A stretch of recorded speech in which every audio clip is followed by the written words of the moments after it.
Hermanos, muy buenos días. Vamos a dar inicio a nuestra escuela dominical. Y bueno, para eso vamos a, primero que nada, pues pedir la dirección de nuestro Dios y después pues vamos a ver, vamos a leer los pasajes que meditaremos el día de hoy, así como también daremos un esbozo general de los puntos que vamos a ver el día de hoy. Así es que comencemos con una oración, hermanos. Amado Dios, en esta hora te agradecemos tu bondad. Te agradecemos, Señor, que seas tú con nosotros. Te rogamos que tú nos guíes en esta hora, que tu palabra, Señor, pueda llegar hasta lo más profundo de nuestro ser y que ésta traiga convicción a nuestras vidas, Señor. Permite que, pues, tu palabra no sea solo un conocimiento en nuestra cabeza, sino que a través de tu Espíritu Santo, Señor, lo permitas aplicar a nuestra vida cotidiana. Ayúdanos, Señor, a andar en tu verdad, a caminar en tu verdad y a ser fieles a tu verdad. Todo esto te lo pedimos en Cristo Jesús, Señor nuestro. Amén. Pues vamos a dar lectura, hermanos, para poder ir entendiendo, y bueno, más bien para no sacar de contexto absolutamente nada. Y vamos a leer Juan 3, como ustedes lo ven en pantalla, desde el verso 1 al 16. Dice, había un hombre de los fariseos que se llamaba Nicodemo, un principal entre los judíos. Este vino a Jesús de noche y le dijo, Rabí, sabemos que has venido de Dios como maestro, porque nadie puede hacer estas señales que tú haces si no está Dios con él. Respondiendo Jesús y le dijo, de cierto te digo, que el que no naciere de nuevo no podrá ver el reino de Dios. Nicodemo le dijo, ¿cómo puede un hombre nacer siendo viejo? ¿Puede acaso entrar por segunda vez en el vientre de su madre? Respondiendo Jesús, de cierto te digo, que el que no naciere del agua y del Espíritu no puede entrar en el reino de Dios. Lo que es nacido de la carne, carne es, y lo que es nacido del Espíritu, Espíritu es. No te maravilles de que te dije os es necesario nacer de nuevo. El viento sopla de donde quiere, y oye su sonido, mas ni sabes de dónde viene ni a dónde va. Así es todo aquel que es nacido del Espíritu. Respondiendo Nicodemo y le dijo, ¿cómo puede hacerse esto? Respondiendo Jesús y le dijo, ¿eres tú maestro de Israel y no sabes esto? De cierto te digo, que lo que sabemos hablamos, y lo que hemos visto testificamos, y no recibís nuestro testimonio. Si os he dicho cosas terrenales y no creéis, ¿cómo creeréis si os dijere las celestiales? Nadie subió al cielo sino el que descendió del cielo, el Hijo del Hombre que está en el cielo. Y como Moisés levantó la serpiente en el desierto, así es necesario que el Hijo del Hombre sea levantado, para que todo aquel que en él cree no se pierda, mas tenga vida eterna. Porque de tal manera amó Dios al mundo, que ha dado a su Hijo unigénito, para que todo aquel que en él cree no se pierda, mas tenga vida eterna. Pues hermanos, en realidad el pasaje que hoy analizaremos es Juan 3:16. Realmente lo que hoy veremos pues es algo, digamos, muy general. Para ver a profundidad este texto se necesita pues tiempo, ¿verdad? Y bueno, dado el tiempo que tenemos, pues hoy solamente vamos a enfocarnos en Juan 3:16 y vamos a ver tres aspectos. Primero, yo lo llamé de tal manera amó Dios al mundo, en el cual vamos a ver cuál es la motivación, ¿verdad?, de Dios al enviar a su Hijo al mundo. Y por supuesto, la otra parte de esta sección, pues es a qué se refiere con que amó Dios al mundo, ¿no? El siguiente, pues bueno, vamos a analizar que ha dado a su Hijo unigénito, ¿verdad? ¿Cuál es el propósito de esto y hacia dónde nos lleva? Y por supuesto, todo aquel que en él cree no se pierda, mas tenga vida eterna, ¿no? El hecho de saber que existe vida eterna a partir de un creer. Entonces, estos tres aspectos, hermanos, son los que analizaremos el día de hoy. Pero bueno, pues para comenzar vamos con el primer punto. Acompáñenme, por favor. Muy bien, tenemos aquí la primera sección, de tal manera amó Dios al mundo, ¿no? Y lo primero que podemos ver aquí, pues es cuál es la motivación de Dios al hacer este acto, ¿no? Pues evidentemente la motivación, pues es el amor. Y bueno, el primer punto, ¿verdad? que vamos a ver el día de hoy es que era necesario tal manifestación de amor tan sublime, completa, incondicional y soberana, debido a la situación caída de la humanidad. Es decir, el Señor rescata a su creación, específicamente aquí se está refiriendo a las personas, a la humanidad, eh, dado que, pues bueno, todos nacemos bajo ciertas características. Y bueno, pues ¿cuáles son estas características? Esta manifestación de amor era necesario, ¿por qué? Porque el hombre está espiritualmente ciego, está espiritualmente sordo y vive en una ignorancia espiritual. Vamos a ver los pasajes que ustedes ven ahí en pantalla, les voy a dar lectura.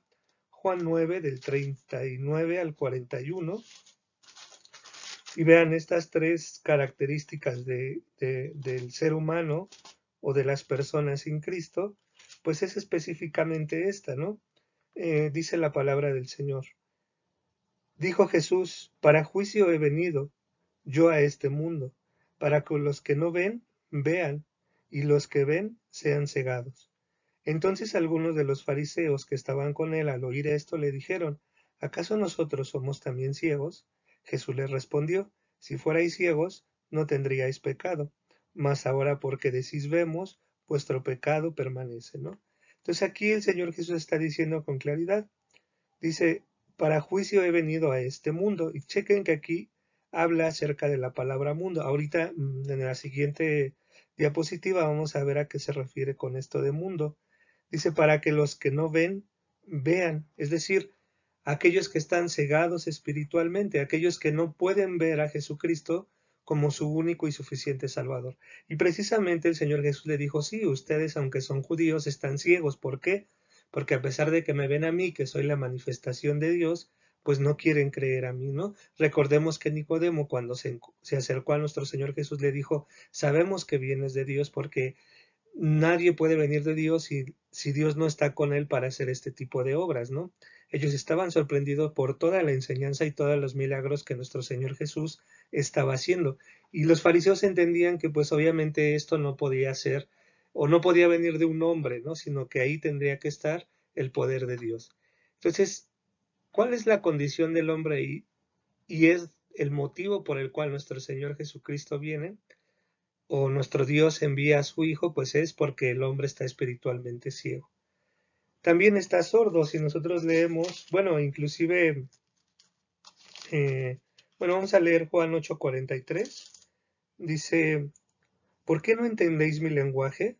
¿Por qué no podéis escuchar mi palabra? Pues ¿por qué no podían? Porque no habían nacido de nuevo, ¿no? Eh, de hecho, pues nosotros entendemos que los que estamos, por ejemplo, estudiando Apocalipsis, una de las frases que más se repite en las iglesias es, el que tiene oídos para oír, escuche, ¿no? Entonces, este oído es un oído espiritual. No hablamos el mismo lenguaje cuando no hemos nacido de nuevo, y por eso es que tampoco cuando no nacemos, no, aún no nacíamos de nuevo, no dábamos oído a las palabras de Dios. Y el último punto es que están en ignorancia espiritual. Y bueno, ahí anoté Juan 1, 9, 11, dice, aquella luz verdadera que alumbra a todo hombre venía a este mundo.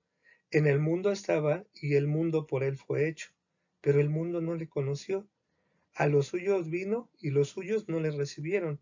Y también esta ignorancia la vemos en Nicodemo cuando le dice al Señor, ¿cómo puede hacerse esto? ¿No? En el verso Juan 3:9 dice, ¿cómo puede hacerse esto? A lo que le responde Jesús, ¿eres tú maestro de Israel y no sabes esto? Es decir, aunque Nicodemo tenía mucho conocimiento aparentemente de Dios, espiritualmente era un ignorante, ¿no? Digamos que su coeficiente intelectual espiritual era de cero, aunque intelectualmente en cuanto a conocimientos era una persona muy estudiada, era maestro, pero espiritualmente era ignorante, ¿no? Entonces vean, estas tres características se manifiestan en un hombre que aún no ha nacido de nuevo. Es ciego, es sordo, espiritualmente hablando, y vive en ignorancia espiritual, no importando que éste sepa muchísimas cosas, como fue el caso de Nicodemo. Y este es el motivo por el cual nuestro Señor Jesús envía a su Hijo, por amor a su creación, ¿no? Ese es el primer punto. de, de esta primera sección: de tal manera amó Dios al mundo. Es decir, Él manifiesta su amor a través de un hecho concreto, ¿no? ¿Cuál fue ese hecho concreto? Que nuestro Señor Jesucristo, que estaba en el cielo, descendiera, muriera y volviera a regresar a este lugar. Ahora vayamos al siguiente punto de esta sección, que es la palabra mundo. Vamos para allá, hermanos. Bien, ya estamos aquí. Dice: de tal manera amó Dios al mundo. Y aquí lo que vamos a ver es el alcance de este amor, ¿no? En realidad, pues a veces se entra en una contradicción, y esto pareciera que es una paradoja, ¿no? Una paradoja es aquello que en apariencia parece ser un error, pero estudiándolo a fondo, pues nos damos cuenta que no hay ningún error, sino que es totalmente entendible y cierto. Y justamente muchas de las controversias que han surgido, pues es cuando nosotros leemos, por ejemplo, en nuestro pasaje que estamos analizando, eh, porque de tal manera amó Dios al mundo que ha dado a su Hijo unigénito para que todo aquel que en él cree, ¿no? Y bueno, aquí cuando dice de tal manera amó Dios al mundo, pues muchos dicen, bueno, pues el mundo se refiere a todos, ¿no? Porque pues todo fue creado por Dios y todas las personas estamos aquí. Pero precisamente vamos a analizar en el contexto de este versículo, y apoyándonos de otros, a qué se refería nuestro Señor Jesús cuando le estaba diciendo a Nicodemo: de tal manera amó Dios al mundo. Lo primero que tenemos que entender es que el alcance de este amor es universal, ya que hace énfasis a las naciones, no solo al pueblo judío. Recordemos que Jesús está hablando con Nicodemo, ¿no? Si algo tenía claro Nicodemo, era lo que representaba el pueblo judío para Dios. Y voy a ocupar un pasaje de perdón, de Romanos. Voy para allá, denme un segundo. Ya es Romanos 9, y vamos a ver cuál era la percepción que tenía el pueblo judío de sí mismo. Y para esto voy a ocupar las palabras de nuestro Dios a través de Pablo. Dice, porque es Pablo en Romanos 9, del 3 en adelante, dice: porque desearía yo mismo ser anatema, separado de Cristo por amor a mis hermanos, los que son mis parientes según la carne, que son israelitas, de los cuales son la adopción. Escuchen las palabras que ocupa Pablo: son la adopción, la gloria, el pacto, la promulgación de la ley, el culto y las promesas, de quienes los patriarcas, y de los cuales según la carne vino Cristo, el cual es Dios sobre todas las cosas, bendito por los siglos de los siglos. Amén. Entonces, esta percepción la tenía Nicodemo y todo el pueblo judío, es decir, nosotros somos la adopción, decían los judíos, somos la gloria, el pacto, la promulgación de la ley, el culto, las promesas, solo se cumplen en nosotros. Ajá. Y cuando nuestro Señor Jesucristo está hablando con Nicodemo, le dice: a ver, Nicodemo, esto que te estoy diciendo, este regalo que yo estoy poniendo delante de ustedes, este cumplimiento de esta promesa, no es solo para el pueblo judío, sino que es para todo el mundo. Es decir, todos aquellos que no son judíos. Ajá. Les está diciendo, no solamente es para ustedes, sino para los gentiles. Y de hecho, ahí yo puse un verso, si quieren acompañarme, es Efesios 2, del 11 al 17.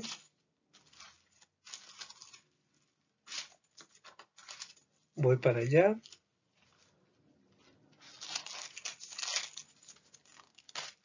Y dice: por tanto, acordaos de que en otro tiempo vosotros los gentiles, ¿verdad? Aquí es el mismo apóstol Pablo, hablándole a los de Éfeso, dice: por tanto, acordaos de que en otro tiempo vosotros los gentiles, en cuanto a la carne, o sea, es decir, los que no eran judíos, eran llamados y circuncisos por la llamada circuncisión hecha con mano en la carne.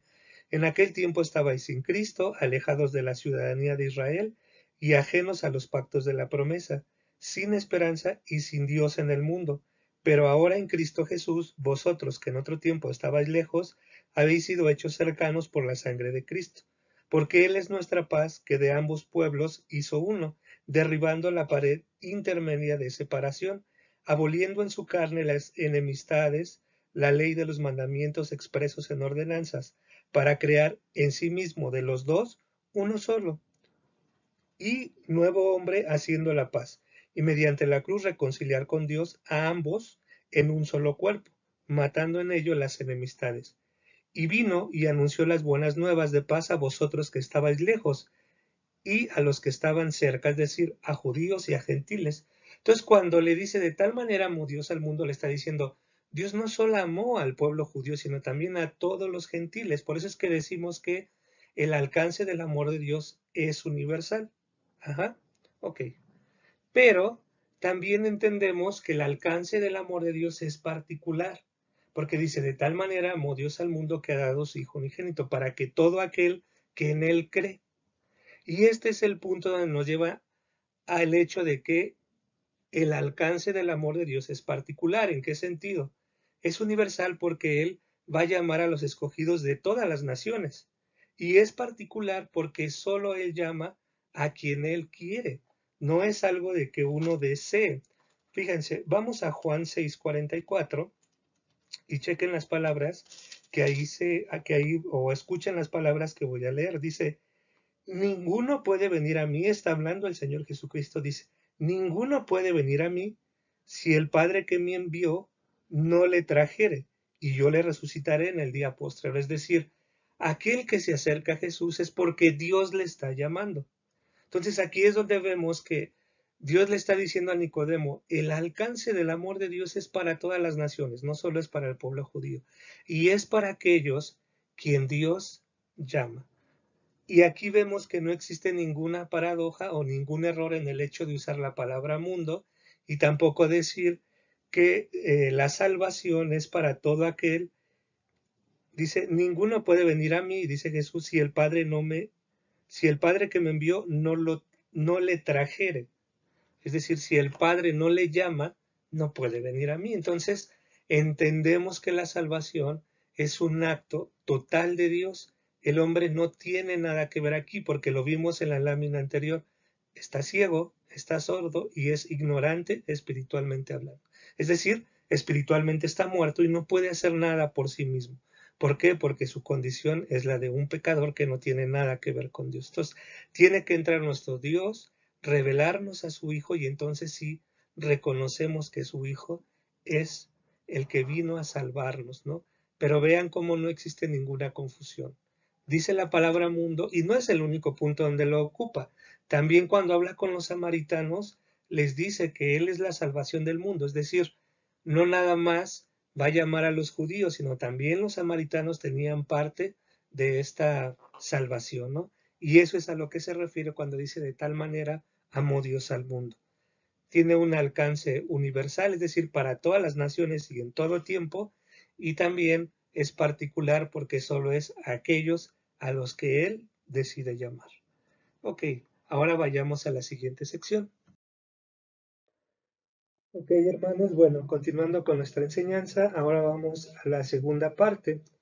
Voy a leer nuevamente el verso que estamos meditando. Dice, porque de tal manera amó Dios al mundo que ha dado a su Hijo unigénito, para que todo aquel que en él cree no se pierda, mas tenga vida eterna.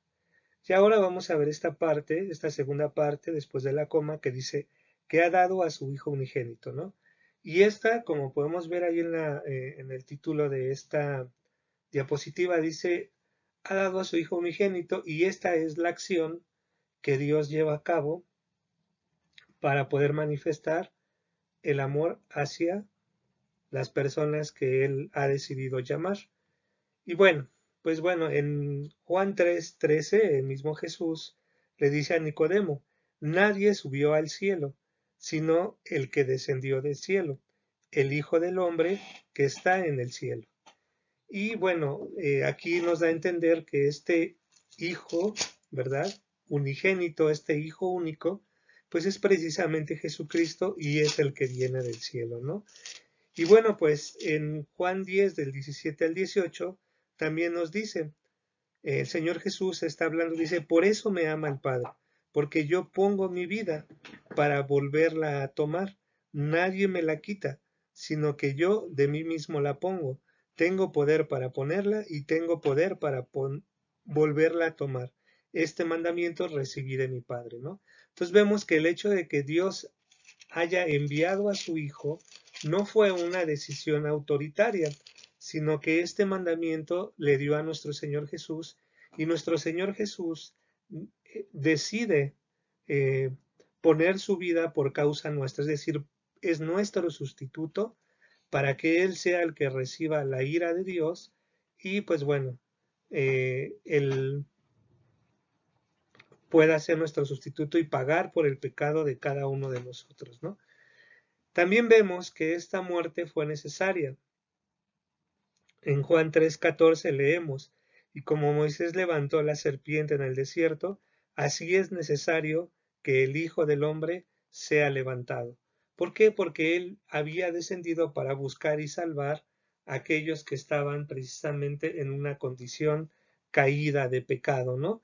Y en Romanos 5:21 nosotros leemos cómo es que este regalo que el Señor ha venido a darnos supera por mucho el pecado que gobernaba nuestras vidas, ¿no? Porque dice la palabra del Señor, Romanos 5:21, para que así como el pecado reinó para muerte, así también la gracia reine por la justicia para vida eterna mediante Jesucristo, Señor nuestro, ¿no? Entonces aquí tenemos estos tres elementos, el Hijo único de Dios, que no fue una decisión arbitraria de, pues ahora, porque yo te mando, ve, sino que Él le dio la decisión de decir vas a este mundo o no vas, y el Señor Jesús decidió poner su vida. Era necesario, ¿verdad? ¿Por qué? Porque a través de Jesucristo es que nosotros encontramos la salvación o la vida eterna, y obviamente esto viene a sobreabundar, ¿verdad? Hace que la gracia sobreabunde por medio de nuestro Señor Jesucristo, y es por Él que nosotros recibimos la justicia que no tenemos, ¿no? Recordemos que no solamente es la justicia en el hecho de que murió por nosotros, sino que también vivió la vida que nosotros no podemos llevar. ¿Ok? Bien, entendido esto, pues ahora vayamos a la siguiente sección, la sección número 3. Regresando a nuestro pasaje, ¿verdad? Juan 3:16, dice, porque de tal manera amó Dios al mundo que ha dado a su Hijo unigénito. Y esta es la tercera parte, para que todo aquel que en él cree no se pierda, mas tenga vida eterna, ¿no? Y aquí nuevamente encontramos este tipo de palabras, ¿no? De hecho, también lo vimos en el verso 15, dice Juan 3:15, para que todo aquel que en él cree no se pierda, mas tenga vida eterna. Y aquí lo vuelve a repetir, para que todo aquel que en él cree no se pierda, mas tenga vida eterna. Entonces vamos a leer estos dos pasajes porque debemos de entender algo, hermanos, ¿no? Juan 17, el 1 al 2 dice lo siguiente. Estas cosas habló Jesús, y levantando los ojos al cielo dijo, Padre, la hora ha llegado, glorifica a tu Hijo, para que también tu Hijo te glorifique a ti, como le has dado potestad sobre toda carne, para que dé vida eterna a todos los que le diste. Entonces ahora dice, Juan 3:16 dice, porque de tal manera amó Dios al mundo, para que todo aquel que en él cree no se pierda, mas tenga vida eterna. ¿Quién da la vida eterna? Nuestro Señor Jesucristo. ¿Cómo da esta vida eterna? A través de creer. Juan 6:40 dice de la siguiente manera. Y esta es la voluntad del que me ha enviado, que todo aquel que ve al Hijo y cree en él, tenga vida eterna, y yo le resucitaré en el día postrero. Entonces vuelve a mencionar la palabra creer. Bien, vamos a Juan 6, versos del 51 al 58. Dice, yo soy el pan vivo que descendió del cielo. Si alguno comiere de este pan vivirá para siempre, y el pan que yo le daré es mi carne, la cual yo daré por la vida del mundo. Ya vimos a qué se refiere a esta palabra mundo, y sobre todo en este contexto les está hablando precisamente a los fariseos, ¿verdad? Dice, entonces los judíos contendían entre sí diciendo, ¿cómo puede éste darnos a comer su carne? Jesús les dijo, de cierto os digo, si no coméis la carne del Hijo del Hombre y bebéis su sangre, no tenéis vida en vosotros. El que come mi carne y bebe mi sangre tiene vida eterna, y yo le resucitaré en el día postrero, porque mi carne es verdadera comida y mi sangre es verdadera bebida. El que come mi carne y bebe mi sangre, en mí permanece y yo en él. Como me envió el Padre viviente y yo vivo, perdón, como me envió el Padre viviente y yo vivo por el Padre, asimismo el que come, él también vivirá por mí. Este es el pan que descendió del cielo, no como vuestros padres comieron el maná y murieron. El que come este pan vivirá eternamente. Estas cosas dijo en la sinagoga, enseñando en Capernaum. Entonces vemos que la condición aquí es creer, pero ya decíamos en un inicio que el problema es que el ser humano, la humanidad, tiene inclinación hacia el mal, es decir, en él no hay ningún bien. El ser humano por sí solo no va a buscar creer en Dios, de hecho todo lo contrario. En Romanos 3 nos dice, no hay justo ni aun uno, no hay quien busque a Dios. Es decir, no hay un ser humano que crea en Dios por sí solo. Este necesita que se le revele el Padre, ¿no? Es decir, ya lo leímos en Juan 6:44. Nadie viene al Padre, ¿verdad? Dice, ninguno puede venir a mí si el Padre que me envió no le trajere, y yo le resucitaré en el día postrero. Entonces, ¿quién nos da la fe? Pues Dios, ¿no? Porque es una fe, en estos términos que se está expresando, es una fe continua, es una fe viva, es una fe verdadera, ¿no? Sí, porque todo aquel que en él cree, no cualquier tipo de fe, lo mencionábamos la semana pasada, hay personas que simplemente creen en algo porque lo están viendo. Nosotros estamos hablando aquí de la fe verdadera, esa fe que solamente Dios puede dar, ¿no? Y bien, hermanos, pues estos son los tres puntos que queríamos abarcar el día de hoy con ustedes, ¿verdad? Y espero que cada uno de estos pueda ayudarnos no solamente a una mejor comprensión de lo que es nuestro Señor Jesucristo, sino que vivamos precisamente para Él, ¿no? Entonces, bueno, hermanos, vamos a dar gracias. Al final de esto van a ver ustedes la dinámica de repaso y pues bueno, vamos a orar. Padre, en esta hora te agradecemos mucho por esta enseñanza, te suplicamos porque seas tú con nosotros, permitiéndonos pues meditar estas verdades a la luz de tu escritura. No permitas que nosotros saquemos de contexto tu palabra, sino que siempre la mantengamos, Señor, pues en su contexto y que tú nos ayudes, Señor, a comprenderla. Gracias por este tiempo, gracias por tu verdad. Todo esto te lo pedimos en nombre de nuestro Señor y Salvador Jesucristo. Amén. Hermanos, muchas gracias por su atención y si Dios lo permite, nos vemos la siguiente semana. Hasta luego.